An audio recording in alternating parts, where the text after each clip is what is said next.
libros, todo está en los libros, todo está en los libros, todo está en los libros, todo está en los libros.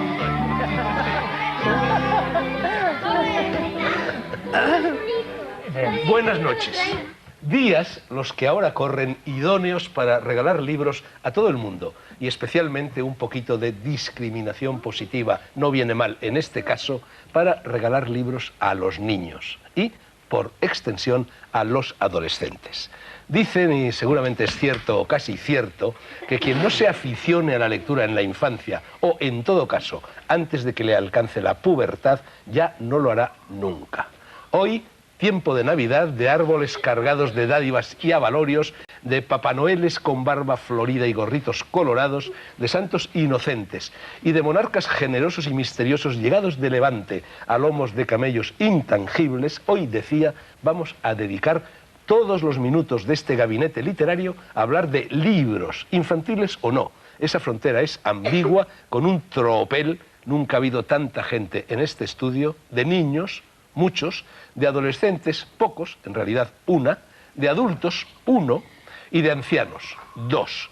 Se supone que los ancianos, las ancianas, también son adultos, pero adultos que en bastantes cosas se parecen a los niños. En decir, por ejemplo, lo que piensan, caiga quien caiga. La vida es circular, los extremos se tocan. Borges hablaba de un pájaro inexistente que vuela con la cabeza vuelta hacia atrás porque no le importa saber a dónde va, sino dónde estuvo. E iremos, eso es seguro, al mismo lugar del que salimos. La nada o el más allá. Si Heidegger, al comienzo de un célebre opúsculo, se preguntaba ¿por qué el ser y no más bien la nada?, nada nos impide volver del revés la frase y preguntarnos ¿por qué la nada y no mejor el ser? Filosofías, teologías, inmensidades. Lilith, ¿tú qué crees que pasa cuando nos morimos? Pues es mi opinión, pero yo creo que no hay nada.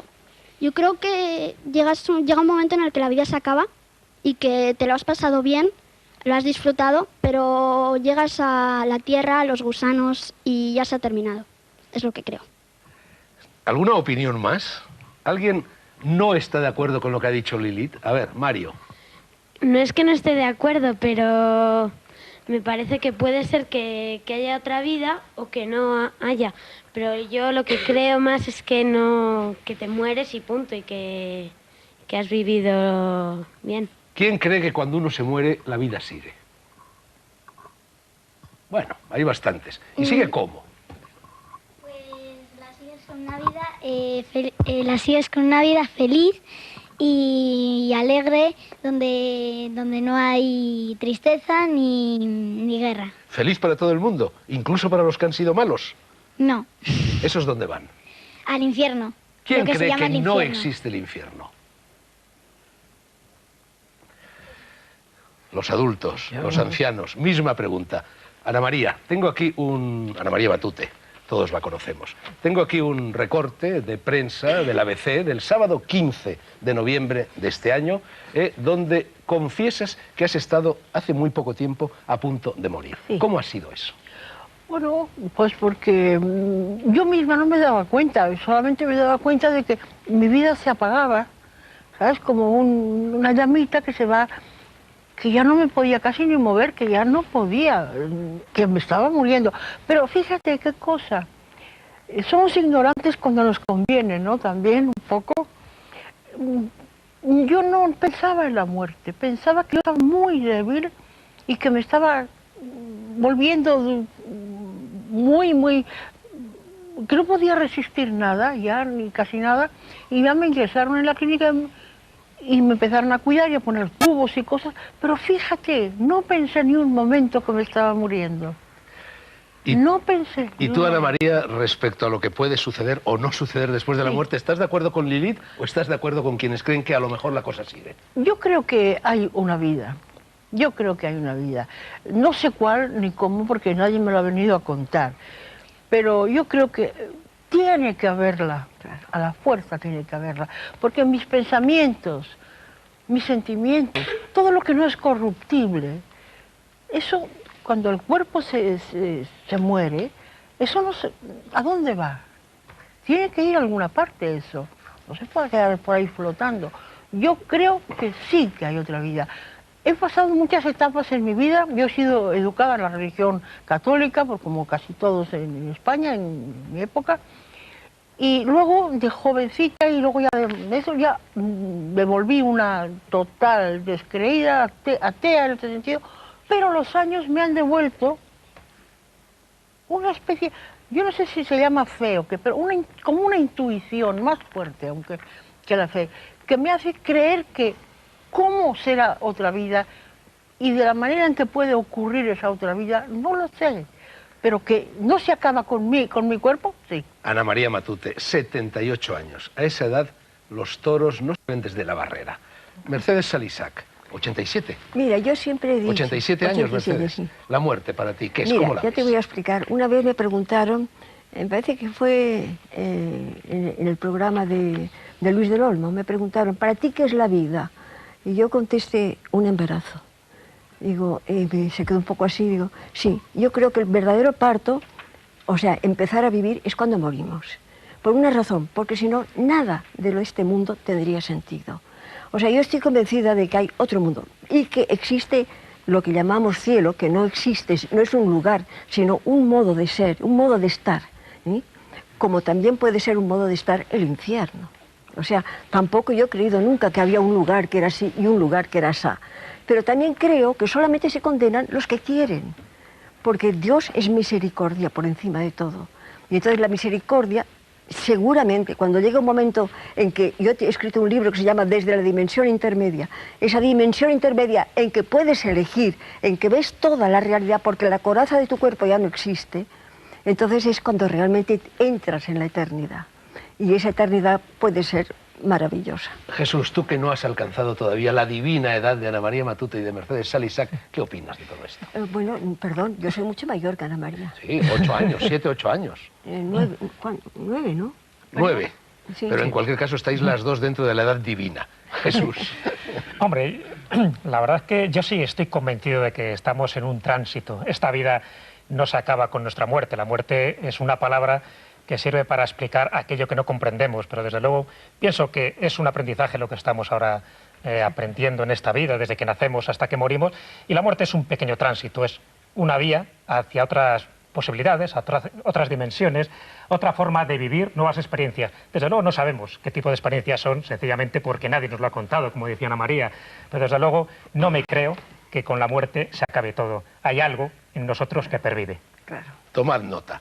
Niños, ¿alguno de vosotros ha leído este libro, El soldado y la niña, de Jordi Sierra y Fabra y Mabel Pierola? No, no. Bueno, pues creo, yo no lo he leído tampoco todavía, me ha llegado esta mañana, creo que es un libro muy bonito y en él el soldado explica a la niña lo que es la guerra y lo que es la muerte. Perdónenme esta risueña introducción aparentemente inoportuna en el ámbito de un programa de Navidad, es decir, de natalicio, en el que hay tanta gente menuda y tanta gente talluda. No abrigo el propósito de asustar a nadie, sino de alegrar a todos. Vida y muerte son lo mismo, fases consecutivas y complementarias en la evolución del ser, que por definición filosófica, es inextinguible, aunque en su estar, solo en su estar, sea mudable. Y era también Heidegger, del que hablábamos antes, quien definió la palabra como la casa del ser. De eso, de la palabra con mayúscula, de las palabras de la literatura, vamos a hablar aquí con representantes de las 3 etapas de la vida presentes en el enigma de la Esfinge. ¿Quién de vosotros ha oído hablar del enigma de la Esfinge y conoce su solución? Inés. La Esfinge era un personaje mitológico que es una leyenda de la Grecia antigua y su propósito era encerrar a la ciudad de Tebas y no dejar a nadie entrar. Entonces, para ello proponía un enigma a quien quería pasar y a los que no la encontraban, pues por ejemplo las tiraba al precipicio y hasta ahora, o sea, hasta ese momento nadie había conseguido acertar ese enigma. ¿Cómo era el enigma? ¿Qué decía el enigma? ¿Qué preguntaba? Decía, ¿Qué planteaba? soy un animal que por la mañana anda a 4 patas, a mediodía anda con 2 patas y por la noche, al atardecer, con 3 patas. ¿Quién soy? Y entonces fue... ¿Quién llegó allí? Un personaje muy célebre de la literatura. ¿Quién? No me acuerdo. ¿Quién lo sabe? ¿Quién fue el hombre que resolvió el enigma de la Esfinge? Edipo. Edipo. ¿No habéis oído hablar de Edipo? ¿Nadie? Ella sí. Edipo. ¿Habéis oído hablar de la tragedia griega? No. Bueno, pues Edipo es uno de los héroes de la tragedia griega. Bueno, ¿y cómo resolvió Edipo el enigma? Edipo propuso la solución... No, perdón un momento, Inés. ¿Alguno sabe la solución del enigma? Todos lo saben. ¿Quién no lo sabe? Pues venga, alguien que lo sepa, que se lo cuente. Venga, Mario, tú mismo. Es el hombre, porque al principio anda a 4 patas, después con 2, después con el bastón. 3 patas. Tenemos aquí precisamente un ejemplo de un animal humano, perdón Ana María que te llame animal, lo somos, que tiene 2 ejemplos, ¿ves? Que tienen 3 patas. Bueno. Él tiene 2 porque él no está en la tercera edad, está en la segunda. Tú 4. Y tú tienes 4. ¿Quieres ponerte a 4 patas y buscar libros ahí, René? Si quieres puedes hacerlo, Esta es una clase libre. Bueno, ronda de presentaciones, artistas invitados. Ana María Matute, Mercedes Salisac y Jesús Callejo. Ana María y Mercedes son seguramente las 2 escritoras decanas. Carmen Laforé está desde hace mucho tiempo en otras cosas de la actual literatura española y las 2 han escrito a veces pensando en los niños. También lo ha hecho Jesús Callejo, editor y escritor que nos ha dado, entre otras cosas, 3 guías de los seres mágicos de España, las 3 publicadas por EDAF: los duendes, las hadas y los gnomos. Mario, este libro mío está dedicado a ti. ¿Te acuerdas por qué te lo dediqué? No muy bien. Porque cuando yo lo estaba escribiendo, tenías tú entonces 3 o 4 años, subiste de repente a la habitación en la que yo estaba y me dijiste: abuelo, abuelo, asómate corriendo a la terraza que hay un gnomo en el jardín. Y yo me asomé y lo vi. ¿Tú ahora crees en los gnomos? Pues es que no sé... ¿Y en los duendes? ¿Y en las hadas? Como no se sabe nada acerca de ellos, no sé si creer o no. Pero como dices eso, pues no lo sé. Pero ¿cómo que no se sabe nada? Este señor Jesús Callejo ha escrito nada menos que 3 libros y alguno más que no está aquí dedicados a eso. Algo se sabe. Puede haberse inventado los duendes, las hadas y los gnomos. Jesús, ¿te has inventado todo lo que hay aquí? ¿Qué hay aquí? Yo creo que deberíamos castigarle, ¿no? Sin comer. No, la verdad es que es una tradición que existe no solo en España, sino en todas las culturas. Cambian los nombres. Nosotros los llamamos gnomos, hadas y duendes por tener un término genérico, pero cambian los nombres a infinitos nombres. Pero siempre se refieren a las mismas criaturas, que son aquellos seres que están vinculados a la naturaleza, a las flores, a los árboles, a las rocas, a las cuevas, a las nubes también, ¿no? Y es curioso porque los niños que no han cumplido todavía los 7 años son los que tienen todavía esa conexión para ver el mundo invisible. Claro, hay algunos también de 6 años. Y son los que tienen más capacidad de ver a estos seres y de tener amigos invisibles. Esos amigos invisibles que tienen muchos niños, con los que juegan, se divierten y que para ellos son reales, a pesar de que sean invisibles. ¿Eso quiere decir que no existen? No. El que no veamos las cosas no quiere decir que no existan. Luisito, tú querías decir algo, estabas levantando la mano. Bueno, que quería decir que como antes estábamos hablando de lo de la otra vida y tal, y decía gente que creía y que no creía, pero a mí me parece que los gnomos, en el tema de los gnomos y las hadas, lo que decía es que me parece que tú puedes sentirlo y lo puedes sentir y no lo puedes ver, pero lo sientes con el corazón. O sea, tú crees en ello y te da igual que te digan y te pongan un dibujo y digan esto es mentira, porque tú te lo vas a seguir creyendo. No está mal, Jesús? A ver, está igual que muchas otras cosas. Isabel. Yo creo que cada uno tiene su imaginación, su forma de ser, y si alguien no cree en algo, como en la otra vida, o en el infierno, o en el paraíso, pues no cree porque no la ha visto, porque no la ha sentido ni lo ha imaginado. Pero el que cree, a lo mejor se lo ha imaginado, ha querido tener algo cerca de él, algo imaginario, algo que le ayude a vivir con él para no sentirse solo. Gadea, estás levantando desesperadamente la mano. Pues yo creo que a lo mejor puede haber aunque las personas no crean o piensen que no existen, a lo mejor pueden existir, no sé, un poco de imaginación, pero puede ser como la vida, que algunos piensan que después de la vida sigue o se termina, que también puede ser con los gnomos y las hadas, son criaturas pues que algunos dicen que no es verdad y se las imaginan, pero puede ser que a lo mejor en un lugar haya pues que nadie los ha visto y nadie sabe la verdad. Duendes, gnomos, hadas y ángeles de la guarda. Tú nunca has escrito sobre los ángeles de la guarda. No. Me gustaría conocer vuestra opinión. Yo creo en los ángeles de la guarda, sí. Ya lo creo. ¿En los o en el ángel de la guarda? ¿En los o en el ángel de la guarda? Es que no sé. Cada uno de nosotros... O el...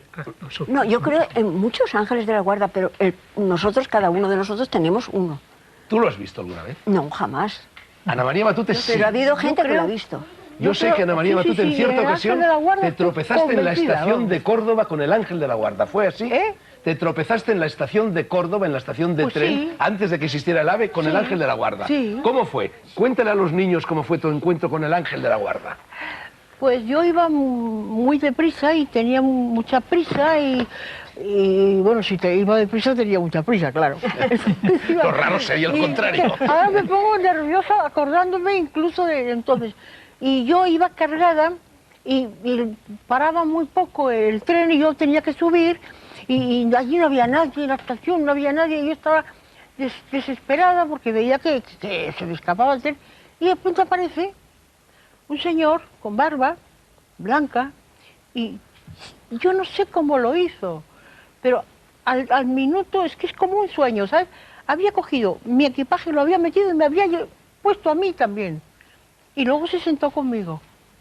Y después cuando yo le fui a hablar, él había desaparecido. No me digas. No estaba ya. Pero es que eso es una anécdota que, claro, a mí me dicen, tú tienes una imaginación, no. Bueno, podemos, pero es que yo tengo el convencimiento profundo de que yo tengo mi ángel guardián. Claro. Lo tengo, lo siento. Mira, cuando yo era pequeña, me decían, el ángel está siempre detrás de ti, con las alas extendidas detrás de ti.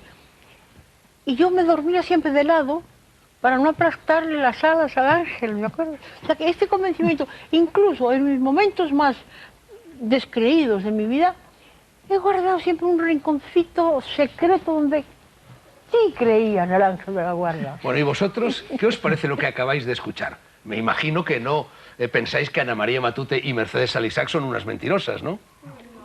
Entonces, ¿qué os parece lo que han dicho? A ver, Mario, Luisito... Mario, ¿ese Paul Weller que llevas ahí quién es? En la camiseta. Cantante. ¿Es un cantante? ¿Existe?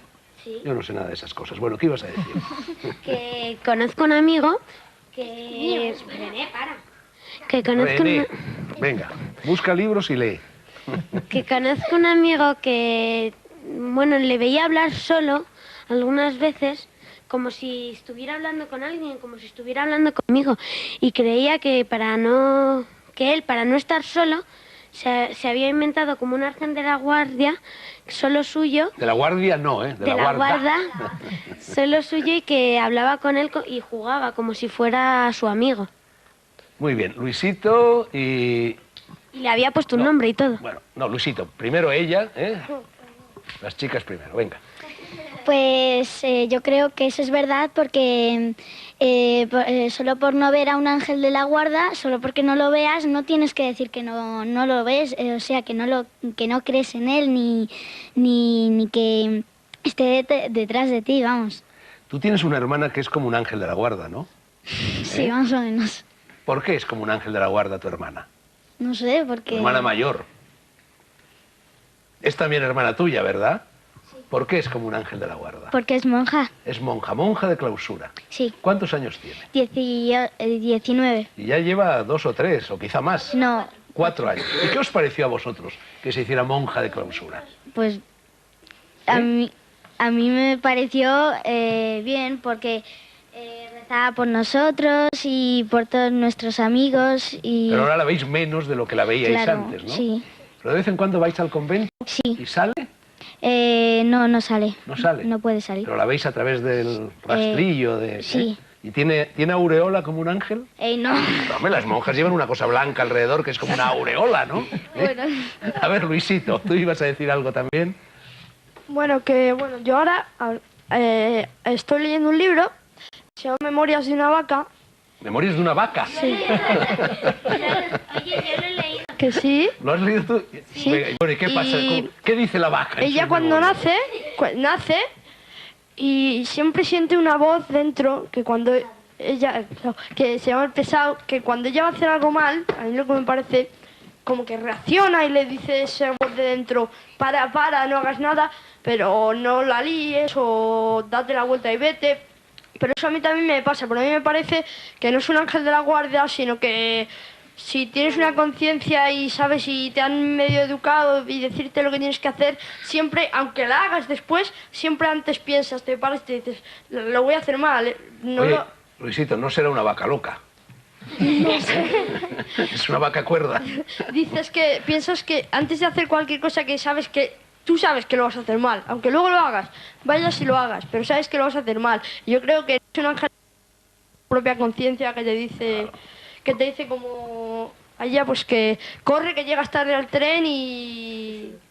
Hay que ver qué Sí. cosas dicen, ¿eh? Sí. El ángel de la guarda es la conciencia, ¿eh? Tomo nota yo ahora. Isabel, querías tú decir algo, me parece. Perdona, sois tantos. Yo a lo mejor es la imaginación, o a lo mejor existen como cada uno es, a lo mejor es verdad, pero es cada uno lo ve o no lo ve. O sea, a lo mejor le parece tan real que lo ve, pero a lo mejor ella solo era su imaginación. Igual Bueno, que vamos a ver, vamos a profundizar un poco en esto. Este libro mío del que hablaba antes, el que está dedicado a Mario, por aquello del gnomo, está también dedicado a Jai, mi ángel de la guarda. Y lleva una cita al principio de un escritor que se llama Saint-Exupéry. Todos conocéis a Saint-Exupéry, ¿verdad? No. Seguro que sí. Si os digo el título del libro, lo conocéis seguro. El Principito. ¿Ves? Inés lo sabe. Bueno, Saint-Exupéry es el autor del Principito y en ese libro se dice una cosa, que es la frase que está aquí en el mío. Se dice, lo esencial es invisible a los ojos. ¿Estáis de acuerdo en que lo esencial es invisible a los ojos? ¿No? A ver, manos en alto. ¿Quiénes están de acuerdo y quiénes no? Yo quería decir una pregunta. A ver, Cuando te hazla. dije eso del gnomo, ¿qué viste a través de la ventana? No, en primer lugar no era una ventana, era una terraza y estaba acodado en su balaustrada, pues al ¿Qué lado viste? de un árbol vi un gnomo.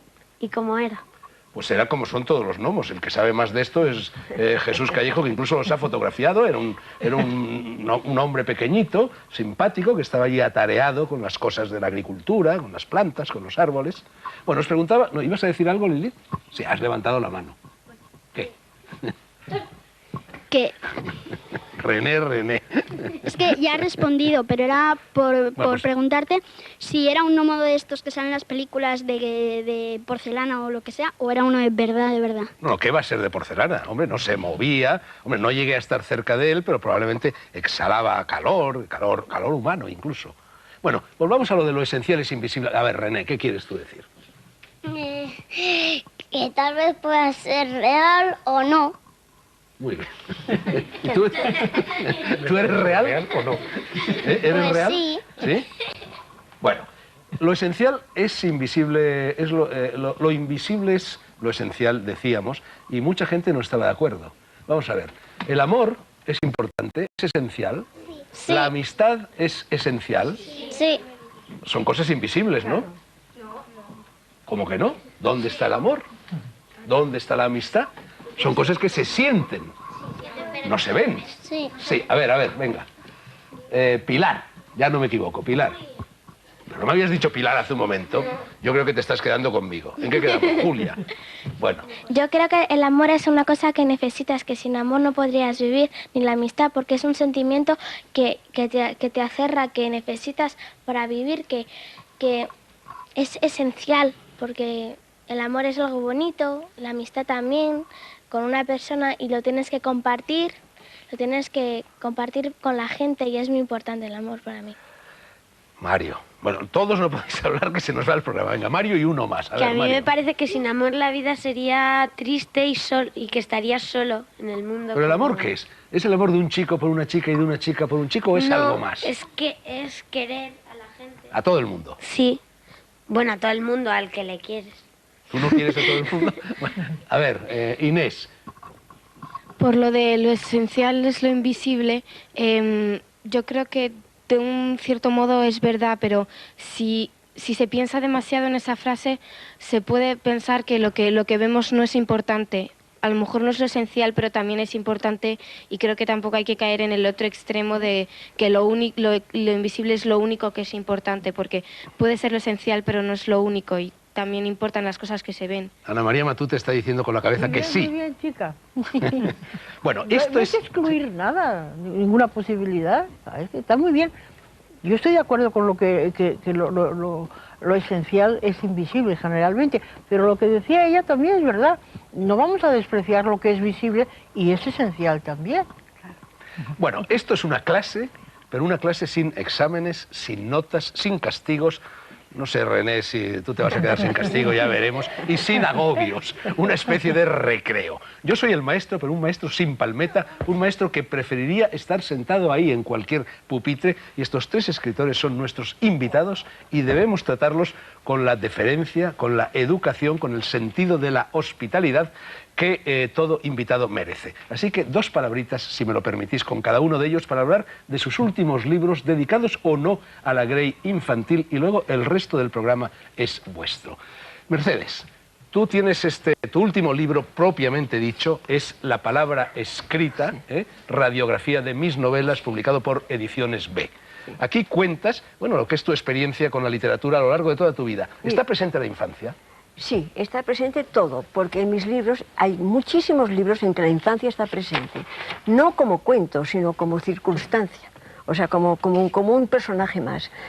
Pero una vez publicado ese libro, bueno, cuando ya terminé ese libro, me pidieron que escribiera libros de cuentos. Yo jamás he escrito para niños, porque desde pequeña quería escribir novelas, ¿entiendes? Y entonces se me ocurrió, digo, déjame pensarlo, lo voy a pensar, y pensé que sí.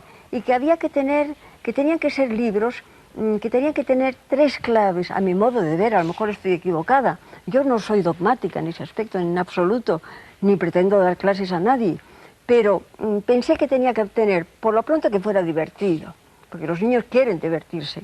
Segundo, que fuera un poco surrealistas, porque los niños piensan de un modo surrealista, pero con lógica. Y tercero, que les dejara, no una moralina, porque eso no me gusta, pero sí un sedimento de una sensación de lo que deben hacer y no deben hacer, de lo que deben aceptar y no deben aceptar, pero dicho de una manera muy diluida. Y todo eso está en este libro de cuentos que acaba de salir, sí, El niño que pintaba sueños, cuentos, también Ediciones B. Sí, 5 cuentos. 5 cuentos. Les gustó mucho y me han hecho esa maravilla porque realmente las ilustraciones son una preciosidad. Mercedes, no El niño que pintaba sueños, sino La palabra escrita, el libro para mayores, está dedicado a nietos y a bisnietos. Sí. A tu nieta Alejandra Soler Roig Juncadella, que sin saber que era escritora ha demostrado serlo con creces, y a mi bisnieta María Tarrés Juncadella, que a los 8 años ya sabe que va a ser escritora. Sin embargo, tú nos has traído hoy aquí a un bisnieto. No has traído la bisnieta escritora, has traído a un bisnieto mucho más joven. Vive en Madrid y además porque en realidad está en ese libro. O sea, cuando era esta fotografía es de él. La fotografía de la portada... ¿Esta? No, este es él.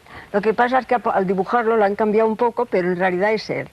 Y ese niño es un niño que realmente, no es que lo aprecien más que a los otros, pero sí es un niño que es mayor desde que nació. O sea, no ha tenido nunca rabietas, no se enfada por nada, es un niño que obedece, es un niño que cuando se molesta dice estoy enfadado, pero no arma dramas. ¿Entiendes? Es un niño mira, de hecho, qué calladito está ahí. Y está calladito, pero te advierto que si le preguntas algo te contestará. Señor bisnieto, te voy a preguntar algo. ¿Es verdad lo que ha dicho tu bisabuela? ¿Tú naciste ya mayor? Pues no lo sé. Oye, a veces en las leyendas hay personas que nacen mayores, ¿no? Que nacen como Jesús Callejo. ¿Y es verdad que estás siempre calladito y que eres muy bueno? No siempre. ¿Y tú vas a ser escritor? ¿Como la otra bisnieta de Mercedes? No. No creo. ¿No? ¿Segurísimo? Seguro. ¿Cuántos años tienes tú? 7. ¿La bisnieta de verdad va a ser escritora? Sí, eso lo quiere ser, pero desde pequeñita lo decía. Es muy importante para llegar a ser escritor el ejemplo.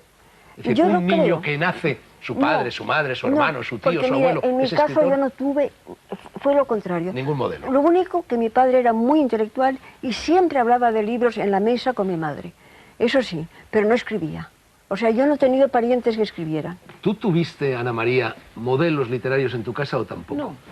No, lo que pasa, yo tuve modelos de lectores, eso sí, porque tanto mi padre como mi madre, que en aquella época una señora leyera era bastante raro, mi madre leía muchísimo, no se acostaba jamás sin leer. Y en casa la lectura estaba a la orden del día, vamos. Nosotros pedíamos, me acuerdo, para reyes, para santos, para cumpleaños, libros. Nunca nos regatearon un libro, nunca, jamás. Y yo, claro, he crecido entre libros, yo y todos mis hermanos, porque aunque escritora no haya sido más que yo, mis hermanos no son escritores, pero son grandes lectores. Que yo, como decía Borges, también podría decir lo mismo. Estoy mucho más orgullosa de los libros que he leído que de los que he escrito. Tú empezaste a escribir niña aún, y hace poco, el año pasado, la editorial Martínez Roca publicó el libro de los cuentos ilustrados por ti. Creo que tú escribías de niña, ¿no? Sí. Desde los no 5, tengo aquí ese libro. Desde ¿Cómo los se llama? 5 años. ¿Cómo se llama ese libro? Que no lo tengo aquí. Cuentos de infancia, ¿no? Bueno, y a ti, tú tienes sobre tu literatura, Ana María, literatura no para niños, para adultos, pende una especie de cruz de leyenda que podría también aplicarse a este último libro tuyo serio, Aranmanot, que publicó Espasa. Como hablas de seres fantásticos, como te vas al mundo de la fantasía, como te metes en los bosques de la Edad Media, mucha gente cree que escribes libros para niños cuando en realidad tus libros no son para niños, sino que son para adultos. No, porque se puede escribir libros que no son para niños, como evidentemente este o El olvidado Rey Vudú, pero que también entra la fantasía dentro. Además, sobre todo, si están instalados, por decirlo de alguna manera, en la Edad Media. En la Edad Media todo el mundo creía en las hadas, en los duendes, en los gnomos. Claro, es que situar un libro en la Edad Media y que no crean los personajes es absurdo, ¿no? No es verdad. Y aparte de eso, yo también los he visto. Era muy niña, pero los he visto. Fíjate, en ese libro que tú has nombrado ahora, el de Cuentos de Infancia, hay un cuento que yo lo escribí a los 5 años. Y ese cuento de los 5 años, hay un niño que habla con un duende, pero fíjate, lo curioso de y eso es lo que me ha hecho retroceder a mi infancia y recuperar esa memoria. No presenta al duende, se llama El duende y el niño, no presenta al duende como una cosa excepcional, ¿no? Diciendo, pues entonces vio un duende y pareció, no, el niño le llamó al duende y el duende vino. Que era normal para él, era una cosa cotidiana. Y tengo una memoria que conserva eso, que es verdad. Yo los veía, francamente. Y si me apuras un poco ahora y me promete todo el mundo no reírse de mí... A ver, no os riáis, ¿eh? A veces también los veo ahora. Ana María, tú acabas también de publicar un libro en Espasa Calpe que se titula Libro de juegos para los niños de los otros, que en realidad es una reedición de este otro libro que apareció en el 84, me parece. Pero este tampoco es un libro para niños, a pesar de lo que dice en el título. No es un libro para niños. No, que va, ese es un libro muy cruel, además, es un libro muy cruel como era la vida para... Es un libro sobre niños marginados. Lo que pasa es que, claro, ahora ha cambiado mucho la sociedad, y los niños marginados de ahora ya no son exactamente como los niños marginados de antes. Tampoco había los niños inmigrantes y todo eso, no existía. Existían otros problemas, pero no este. Y no tiene nada para niños ese libro. Es sobre niños, pero no para niños. Me gustaría que no se confundieran porque le regalas a un niño un libro como ese y... Francamente, no. Este, en cambio, sí es para niños. ¿Cuál? Los de la tienda, no. El maestro, toda la brutalidad del mundo, niños, de Plaza Janés. No, son cuentos, pero no son para niños. Jesús, ¿quiénes son los dueños de los sueños? Bueno, aquellos que se encargan de crearnos pesadillas, o por lo menos los padres intentaban meter pesadillas a los niños cuando se portaban mal o cuando no se querían acercar a un sitio peligroso. Se creaban esos cocos, esos ogros, sacamantecas, hombres del saco y otros seres oscuros, siempre con esa finalidad, a veces basados en personajes históricos y a veces totalmente inventados. Eran cocos de conveniencia para que el niño hiciera o no hiciera algunas cosas. ¿Y cuáles son los enigmas del país borroso? Bueno, esa es una novela... Juvenil, ¿no? Juvenil, sí, la única novela que he escrito y bueno, me pareció un divertimento bastante simpático porque te da una posibilidad de meter claves que no metes en un libro de ensayo. El país borroso es uno de los nombres que recibe el país de las hadas. Por lo tanto, son unos niños, unos jóvenes que se adentran en el país borroso, es decir, en ese mundo dimensional donde a partir de ese momento surgen hadas, duendes, unicornios y tienen que desvelar una serie de enigmas para salir de ese país borroso, porque en el país borroso una de las características que tiene es que el tiempo transcurre a una velocidad distinta y si no resuelven pronto esos enigmas corren el riesgo de quedarse allí atrapados para siempre. Qué bonito. El libro de los 5 cuentos de Mercedes Salisac lleva ilustraciones de Jesús Gabán. El libro No para niños, de Juegos para los niños de nosotros, de Ana María Matute, lleva también ilustraciones, no dibujos en este caso, sino fotografías. La verdad es que la mayor parte de los libros para niños son libros ilustrados. Y yo os pregunto, ¿eso está bien o las ilustraciones encauzan, coartan, limitan la libertad de la fantasía del niño que lo está leyendo? ¿Qué pensáis? Yo creo que no. Yo creo que es muy bueno que haya ilustraciones porque ayuda a la imaginación del niño a comprender el texto. O sea que para mí es bueno que haya ilustraciones. Yo ¿Para creo ti, Ana María? Yo estoy con Mercedes que cuando el ilustrador es bueno, sí, es magnífico. Cuando el ilustrador es malo, es deplorable. Sí.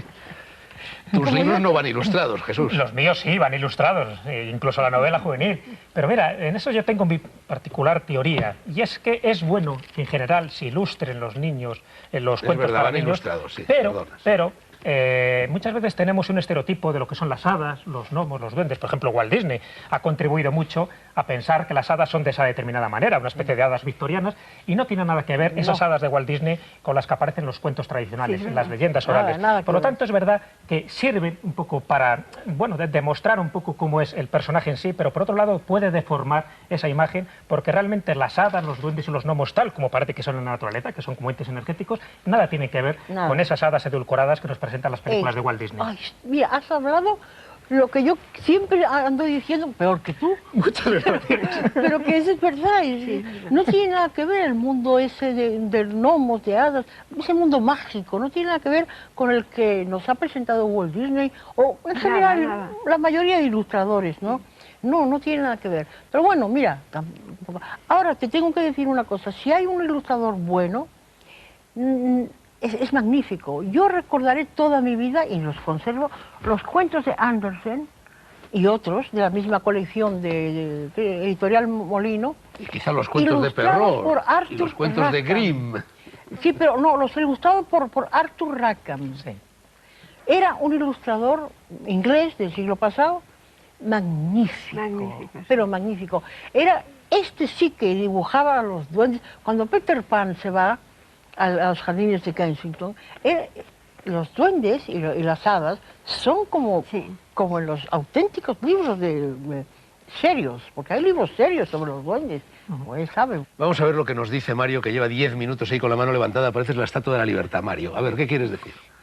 Quiero decir que las ilustraciones limitan un poco la imaginación, pero por otra parte también es como para saber qué se imagina el escritor. ¿Y tú, Luis? Bueno, yo creo que lo de las ilustraciones, pues a mí no me parece fatal, pero si no hay ilustraciones me parece mejor, porque si tú tienes una ilustración o tienes una película o tienes un TVO, no te puedes imaginar la historia que tú quieres y la sientes como tú quieres. Tienes que ver el dibujo y no sé. Bueno, hay un tipo de literatura, la literatura de los tebeos, que al fin y al cabo son también literatura, en la cual las ilustraciones llegan a tener más peso, más importancia que lo que está escrito en los bocadillos de los personajes, ¿no? ¿Leéis tebeos? ¿Qué preferís, tebeos o libros propiamente dichos? A ver, ¿libros o tebeos? Libros. Tebeos. Bueno, yo tengo aquí dos clásicos de la literatura tebeística. Uno es Asterix y otro es Mortadelo y Filemón. Este es español, este no.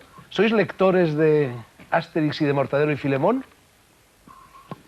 ¿Quién os gusta más? A mí Mortadelo. ¿Y sabéis quién es Ibáñez? Sí. A ver,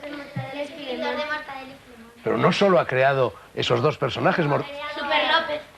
Super López. ¿Y quién más? A ver. Petechos, Pepe Grotera y Otilio, pues, a ver... 13 Rue del Percebe. Bueno, y hay unos personajes muy famosos creados por Ibáñez que hablan de dos hermanos gemelos. No, y aquí hay algún hermano gemelo, ¿verdad? A ver, que levanten la mano quienes son gemelos. Tú también. 4 gemelos. Mi amigo Isidro Palacios y mi amiga Mariana, su mujer, han tenido gemelos en 2 ocasiones. 4 niños de 2 tacadas. Bueno, ¿cómo se llamaban esos personajes de Ibáñez que eran gemelos? Zipi Zape. Zipi Zape. ¿Y sabéis quién era Carpanta? ¿Carpanta? ¿No? ¿No sabéis quién era Carpanta? No saben quién es Carpanta. Es anterior. Bueno, es anterior, pero también Zipizape es de la misma época que Carpanta, sí, pero... más o menos, ¿no? Ya sabes que ahora no leen TVOs, leen cómics. Entonces ha cambiado también la cultura de la viñeta. Está a punto de sonar el timbre del recreo de verdad. Nos vamos un ratito al patio, Luis patea un poco el balón, llegan los anuncios, se van y seguimos con la clase. Ustedes, en cambio, quietos. Están castigados ahí. Publicidad.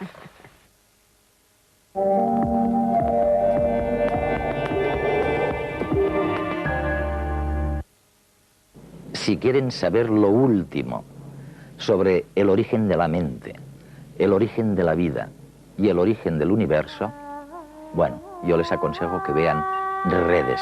Eduard Punset entrevista a premios Nobel de Física, Química y Medicina en un programa especial. Es el número 300 y hemos añadido lo mejor de lo mejor a lo mejor de estos últimos 10 años. Redes. Esta noche en la 2.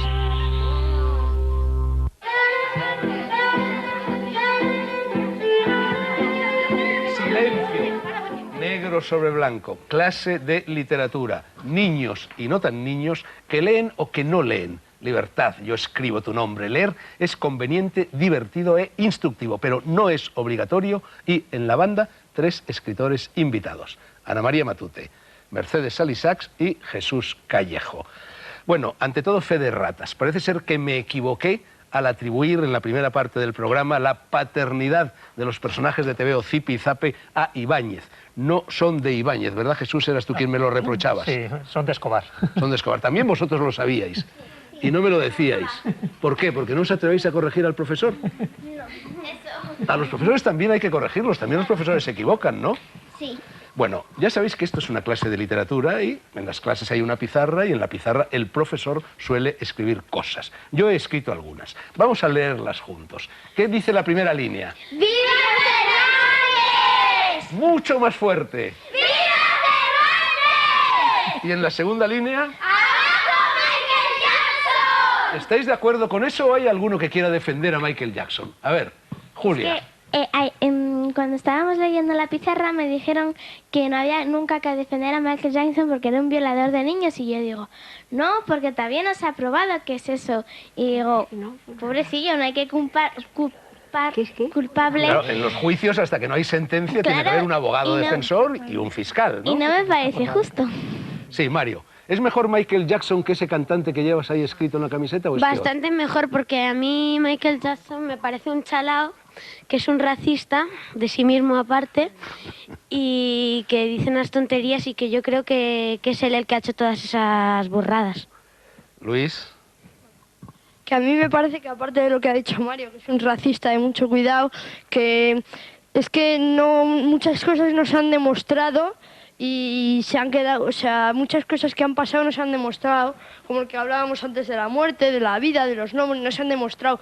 Pero este señor, Michael Jackson, lleva metiendo a niños en su casa, no se sabe por qué, mucho tiempo y tampoco se ha demostrado muchas cosas y a mí me parece desde luego que es un violador y un racista y estoy muy de acuerdo con lo que pone en la pizarra. Bueno, Julia, última intervención sobre Michael Jackson, que se va a convertir en protagonista del programa. Tampoco es eso, a ver. Racista no es.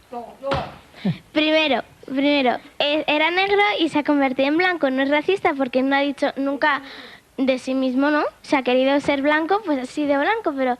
Y segundo, pero eso es porque se avergonzaba de ser negro. Luego sí es racista. Pero tampoco... tampoco se ha probado que ha llevado niños a su casa. Que no hay que culpable porque todavía no se sabe. ¿No? Bueno, olvidémonos de Michael Jackson. Vamos con la tercera cosa que está escrita en la pizarra. ¿Qué dice ahí? Niños del mundo, escribid a José Antonio Sánchez para que adelante la hora de emisión de negro sobre blanco y así podréis verlo. ¿Sabéis quién es José Antonio Sánchez? Jefe de Televisión Española. El director de... Muy bien, el jefe, el director, tanto monta. ¿Sabéis quiénes son estos señores? Antes de verlos aquí en el programa de hoy, ¿sabíais quién era Ana María Matute? Era escritora, es escritora. A mí me sonaba su cara. Su cara. Pero no habíais leído ningún libro de Ana María Matute. No, yo sí. ¿Tú cuál habías leído? ¿Te acuerdas? El de los niños tontos. No, pero eso no es para niños. Bueno, pero lo he leído. Bueno, pues si lo has leído y te ha gustado, bien hecho. ¿Y qué te pareció? Muy bonito, sí. ¿Tú lees libros que no son libros para niños, libros para mayores, como Los niños tontos de Ana María Matute? Sí, a veces los leo. ¿Y los demás leéis también libros para grandes? ¿Sí? A veces. Por ejemplo, un libro que hayáis leído para mayores. Luisito. Bueno, lo leí con mi madre, no me enteré de mucho, pero lo leí. Fiebre, de Josefina Aldecoa. ¿Sabes cuál es? ¿Y qué te pareció? Pues muy aburrido, que no me enteraba de nada. Vaya por Dios. Bueno, ¿y Mercedes Salisac la conocíais? ¿Habíais oído hablar de ella? Sí. En el periódico me pareció leer una vez algo ¿Pero de sabíais ella. que era escritora o Sí, futbolista sí. o qué? Sí, sabía que era escritora. ¿Y habéis leído un libro de Mercedes Salisac? No, mi madre estuvo leyendo uno el otro Pero día. ahora vais a leer enseguida, en cuanto salgáis de aquí, El niño que pintaba sueños, ¿verdad? Pero hay libros para mayores que también se convierten en libros para niños, ¿no? Por ejemplo, aquí tenemos la Biblia infantil. Sí, ¿tú querías decir algo? Entonces, ¿por qué levantabas la mano? ¿Qué es la Biblia? ¿Qué es la Biblia? Gadea. Es un libro sagrado donde cuentan la historia de... Espera, que te están pasando el micro. Donde cuentan la historia de Jesús y de los hebreos, todo eso. Gadea, ¿tú sabes lo que es la jura de Santa Gadea? ¿Nunca has oído hablar de la jura de Santa Gadea? ¿Quién sabe lo que es la jura de Santa Gadea? ¿Quién sabe lo que es el Cid? ¿Habéis oído hablar del Cid? Sí. Bueno, pues la jura de Santa Gadea es un episodio de la vida del Cid. ¿Tú no sabes entonces por qué te llamaron Gadea? No. Luisito. No es de lo de Gadea, es de otra cosa. Bueno, pues dila, es igual. Que lo que decían antes de la Biblia, que es la Biblia, volvemos a lo que creo que llevamos mucho tiempo del programa diciendo, que la Biblia puede ser para la gente que cree, puede ser lo que cuenta la historia de Cristo, pero para la gente que no cree, es una leyenda. Pero Luis, la Biblia empieza mucho antes de que naciera Cristo. La Biblia empieza hablando de cuando se creó el mundo. Bueno, ya, pero... Hay una parte de la Biblia que se llama Nuevo Testamento, que es donde sí se habla de Jesús, pero antes Pero no. se supone que son las historias del cristianismo. Son historias de la religión cristiana. De la religión cristiana y de la religión judía e incluso de la religión musulmana, ¿eh? De las tres cosas. Bueno, dejemos la Biblia, si os parece. Mirad allí. ¿Qué hay allí? Hay un cuadro, ¿verdad? Un cuadro, sí. ¿Qué hay en ese cuadro? Imagen. Esos son, no se debe hacer nunca, yo lo hice, ¿eh? Son imágenes recortadas de un libro. Del libro que más veía yo en la infancia, de quien fue mi héroe infantil, de quien ha sido siempre mi modelo. ¿Sabéis cómo se llama? Y lo tengo recortado ahí, y en el despacho en el que yo trabajo está presidiendo mi trabajo ese cuadro. Y es este señor, ¿verdad? ¿Quién es? Guillermo. ¿Quién ha leído a Guillermo? Mi abuelo me regaló un libro de las aventuras de Guillermo. Es un muchacho que hace muchas travesuras, que le encantan las travesuras y hay que leer ese libro porque es muy gracioso. Bueno, vamos a ver, yo he intentado toda mi vida con mis hijos, con mis nietos ahora, regalarle los libros de Guillermo que me gustaban mucho y sin embargo me he ido dando cuenta de que los niños de ahora no les gusta Guillermo, prefieren Harry Potter, ¿no? Y me ha ocurrido también con lo que quizá es el libro que más me gustó en mi infancia, que es este, El maravilloso viaje de Nils Holgersson a través de Suecia, de Selma Lagerlöf, Premio Nobel de Literatura. Bueno, pues me ha dicho tu madre el otro día, Mario, que por influencia mía os habéis puesto a leer juntos este libro y os ha aburrido a los dos. ¿Cómo es posible que lo que tanto nos gustaba de niños a nosotros, ahora ya no le gusta a los niños? ¿Cambian los gustos de los niños? ¿Qué pensáis vosotros? Yo, desde luego, el libro este fue de los que más me marcó cuando yo era niña. Me entusiasma leerlo y releerlo. ¿Por qué no te gusta a ti, Nils Holgersson? No es que nos haya aburrido, está muy bien describido y es muy bonito descrito. Escribido no, ¿eh? Y está muy bien. Escrito. Y está muy bien, pero es que algunas partes se te hacen muy pesadas y te parece un poco como que no se acaba nunca. ¿Y Guillermo por qué no os gusta, Guillermo? Es que yo tengo el libro y nunca... Nunca lo he leído. Yo tampoco, por eso no sé de qué me leo. Bueno, esto es imperdonable. Padres que no regalan a sus hijos los libros de Guillermo. A mí me A ver, muchas regalaron manos. Guillermo y nunca he tenido, miré el resumen, leí unas páginas y nunca he tenido curiosidad por seguir leyéndolo. En España también había algunos Guillermos, ¿eh? Por ejemplo, Celia, un Guillermo femenino. Eso sí que yo Y Antoñita leí, la Fantástica, que anda por aquí también. ¿Sabéis quiénes eran Celia y Antoñita la Fantástica? Celia, sí, yo leí un libro de Celia cuando era pequeña. Si no, pasad siempre el micrófono, que si no, no se os escucha. Yo he visto las películas, todas, pero los libros es que se me hace muy pesado leerlos porque, bueno, no es que me guste leer, pero me gusta, pero, bueno, a veces también se me hace un poco pesado. Julia, Gadea... Me he leído uno de sus libros de todas las aventuras a veces pero cuando haces si está muy... Bueno, a ver. Hablando de... A ver, ¿qué no ha dicho? Allá, venga, el micrófono... Tú eres Alexander, ¿por qué no has dicho nada? ¿Eres tímido? Pues ahora, a ver, libros, claro, sobre Guillermo, sobre Celia, sobre Tarzán de los monos, lo tenemos aquí. ¿Cómo gritaba Tarzán de los monos? ¿Tú sabes hacer el grito de Tarzán? A ver, todos, cuando yo diga 3, todos el grito de Tarzán, ¿eh? 1, 2 y 3. Basta. Bueno, Alexander, ¿qué estabas diciendo? Bueno, el libro de Celia, la película de Celia, me parece muy graciosa. Hace unas travesuras muy graciosas y... Yo también la he visto, no te crees. Bueno, ¿quién más no ha hablado? ¿Todos habéis hablado ya? Bueno, muy poquito. Mira, ¿tú quieres hablar algo? ¿Quieres decir algo? Venga, pasadle el micrófono. Parlarona. ¿Cómo lo has llamado, René? Parlarona. Parlarona, te ha llamado parlarona. Esa es una palabra nueva, ese es un neologismo, ¿eh? A ver, parlarona, ¿de qué nos parlas? Pues, tú tienes algún libro ahí encima de la superficie del pupitre, ¿no? Sí. ¿Qué libro tienes? El que me ha regalado mi hermana. ¿Cómo se llama? Enséñalo así, para que Marcelo lo recoja. Enséñaselo a esa cámara. A ver, ¿cómo se llama ese libro? Santa Matilde. ¿Y eso te lo ha regalado tu hermana? ¿La hermana monja? Sí. ¿Y lo has leído ya? No lo he leído. He leído un poquito, pero muy poco. Bueno, ¿y el otro libro cuál es?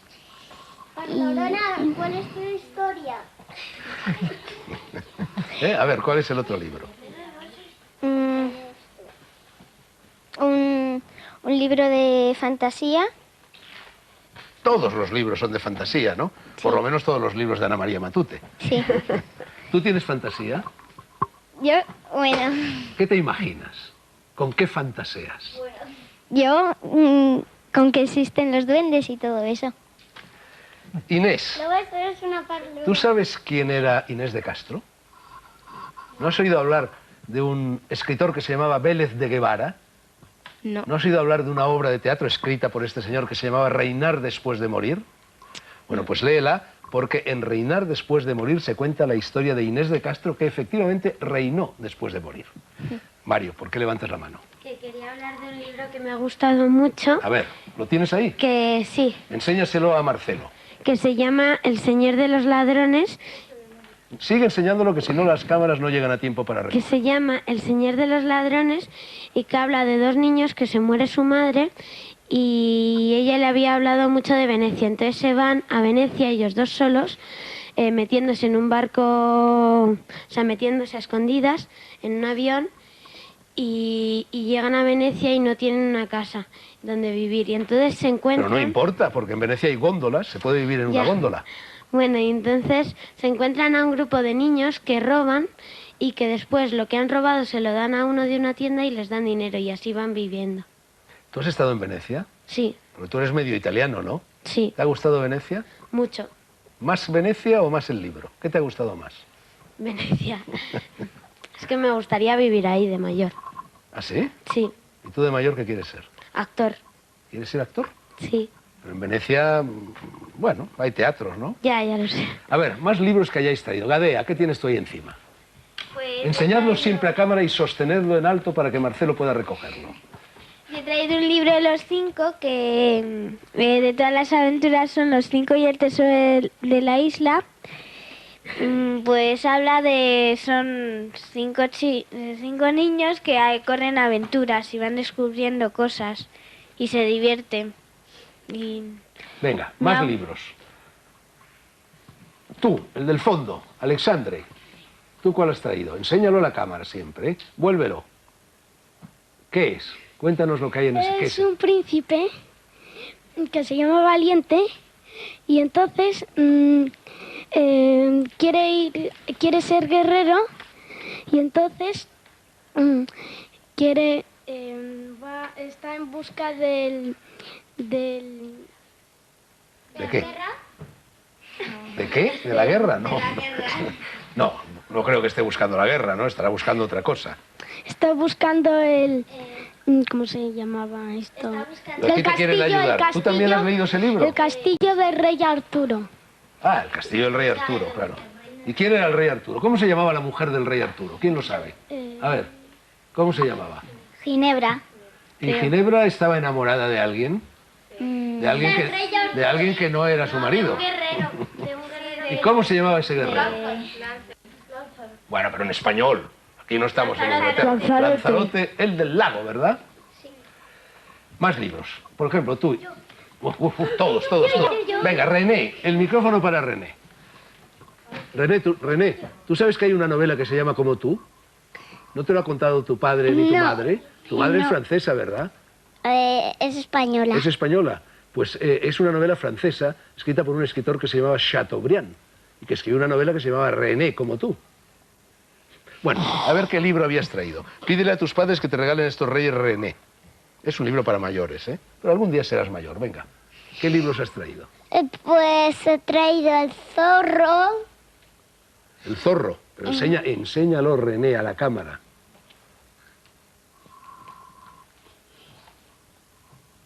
No, enséñalo, pero no te calles, sigue hablando al mismo tiempo, ¿no? ¿Y por qué el zorro? ¿El zorro es un animal? Sí. ¿Sí? Pero hay un personaje muy famoso en la literatura que no es un animal y que se llama el zorro, ¿verdad? Sí. ¿Quién es? ¿Qué hacía ese El señor? zorro que lucha ¿Contra quién lucha el zorro? contra los malos. Muy bien. A ver, más libros. Venga, ¿quién? Lilith. Es uno en francés, ¿lo puedo decir? Sí, hombre, por supuesto. es un ¿Tú lees poco- en francés? Sí, es que voy a ¿Igual por que en ejemplo. español? Sí. Es un libro en francés, es un poco para mayores, pero como me ayudó Enséñalo, mi padre, enséñalo. como me ayudó mi padre, pues se me ha hecho más fácil.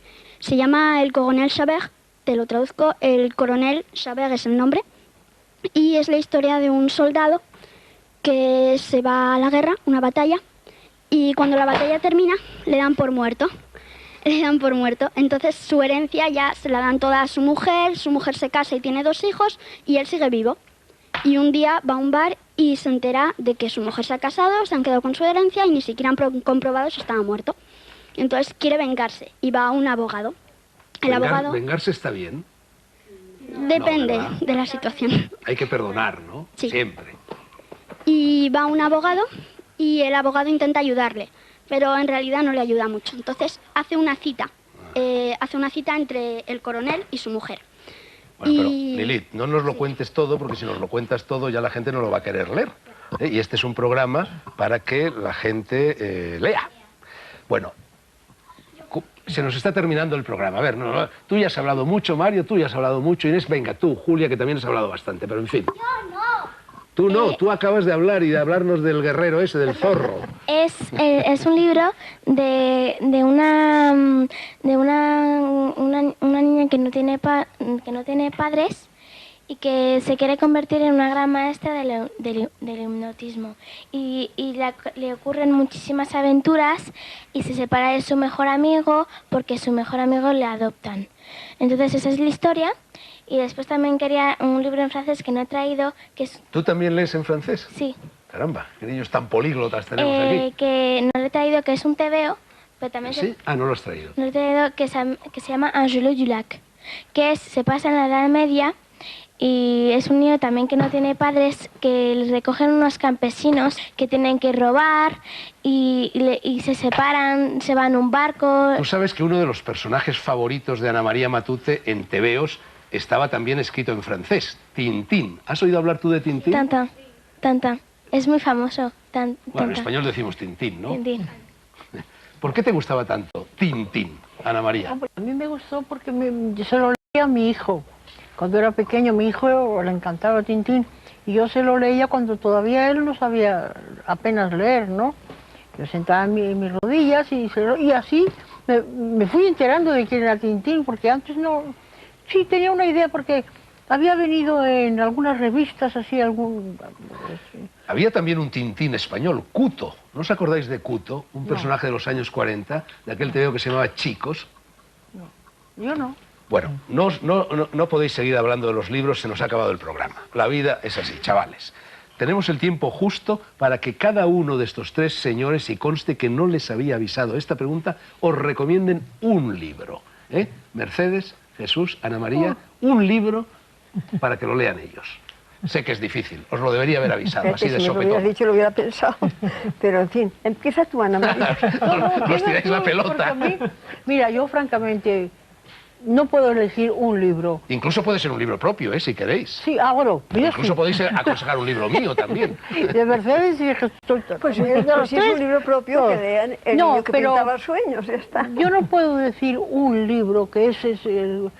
Porque a mí lo que me gusta es ver, y lo que más me podría satisfacer es que lean siempre y que les siga gustando, como a mí me ha hecho tan feliz de niña y de mayor la lectura, que uno es un gusto diferente como también a los mayores. Esto es magnífico que un libro que a lo mejor a ti te gusta mucho, pero a otros no. Bueno, me parece perfecto lo que acaba de decir. Aconsejar Pues, Peter Pan, por ejemplo, para mí fue importante. Incluso llegué a pensar, estaba yo tan enamorada de Peter Pan, no enamorada en el sentido de lo que me entusiasmaba toda la historia de él, que incluso quise emularlo. Y me acuerdo que me hizo mi madre un disfraz de Peter Pan y yo me subí a una chimenea y me tiré pensando que iba a volar. Y me di el patacazo padre. Pero Pero el libro vale la pena. Peter Pan sí que lo habéis leído todos. Todos. Y sí que os gusta. ¿Y Alicia en el País de las Maravillas? Porque esos son clásicos. Esos son libros para niños y para mayores. Nos gustan a todos. Jesús, tu consejo. Realmente me has pisado el consejo que iba a dar, porque mi libro favorito que os iba a recomendar es Alicia en el País de las Maravillas, y el otro, y la continuación, que es Alicia detrás del espejo. Pero sobre todo porque el que lo escribe que es Lewis Carroll, era un profesor de matemáticas de Oxford. Él no tenía ningún interés en ser famoso precisamente por ser un escritor de literatura infantil, pero sus conocimientos matemáticos los aplica a este libro. Entonces, además de ser un libro divertidísimo y lleno de absurdos, que era un poco lo que se pretendía entonces, hay muchísimas claves para que el niño vaya descifrando. Y muchas cosas que parecen sin sentido, sí los tienen. Entonces es un libro que se puede leer varias veces y nunca aburre. Y además porque nos adentra en un mundo de maravillas, de fantasía y de emociones también. Por lo tanto es muy, muy recomendable. Fin de la clase y para terminar os voy a contar un cuento. Está en un libro de Rudyard Kipling, el que escribió Capitanes Intrépidos o Valientes y el que escribió también el libro de la selva, el libro de Mowgli. Este libro se llama precisamente así y en él Kipling se inventa historias, se inventa cuentos, se inventa relatos para explicar a los niños y a los que aman a los niños algunas particularidades físicas o psicológicas de los animales. Por ejemplo, nos explica por qué los camellos tienen tan singular joroba, nos explica por qué los tigres tienen rayas y nos explica por qué el gato, y ese es el cuento que yo os quiero contar, por qué el gato va siempre solo. Se inventa una historia, Kipling, en la noche de los tiempos, en la prehistoria, y allí nos dice que el gato adquirió en su relación con los humanos 3 derechos que los hombres siempre han respetado. 3 derechos de los gatos. Esos 3 derechos son un lugar junto al fuego, una jícara, una taza de leche todos los días y vigilar el sueño de los niños mientras duermen.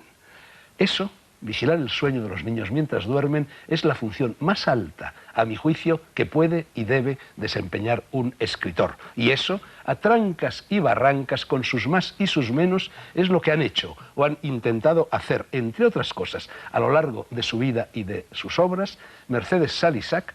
Explícito es el título de su último libro, El niño que pintaba sueños, ediciones B. Ana María Matute, su último libro es este, no es para niños, libro de juegos para los niños de los otros, Espasa. Y Jesús Callejo, con esta novela juvenil, Los enigmas del país borroso, publicada por Laberinto. Que os echen muchas cosas los Reyes Magos, y a vosotros, sobra decirlo, también. Lilith y René Verstringe, un abrazo a vuestros padres, a Jorge Verstringe. Inés y Julia Asensio Pérez, un pescozón cariñoso para Ángel, que es vuestro abuelo y que es mi amigo. Luis Guerrero Gadea Burdez, otro tanto para vuestros padres, para vuestros abuelos, para toda la familia. No sé si tengo que despedirme todavía de alguien más. Bueno, estaba diciendo Mafalda, Alexandre, Juan e Isabel Palacios. Un beso muy fuerte para mis amigos Isidro y Mariana, que son vuestros padres. Alejandro Miguel, ¿qué bisabuela tienes? Aprende de ella, pero sé tú mismo. Mario, tu madre es mi hija, así que, lo dicho, los extremos se tocan y el punto central sirve de bisagra. El año que viene, si os parece, volvemos a vernos. Creced, entre tanto, pero sin prisas. Termina Negro sobre Blanco, infinitos regalos para nuestros espectadores y especialmente envuelto en celofán este programa, el regalo de la lectura. Crezcan también ustedes sin pausa con ella, con la lectura y, por supuesto, con Negro sobre Blanco. Ahora os podéis lanzar a la rebatiña. Es un regalo de las editoriales, es un regalo de Televisión Española, es un regalo de José Antonio Sánchez, que va a adelantar la hora del programa. Buenas noches a todos. Felices fiestas.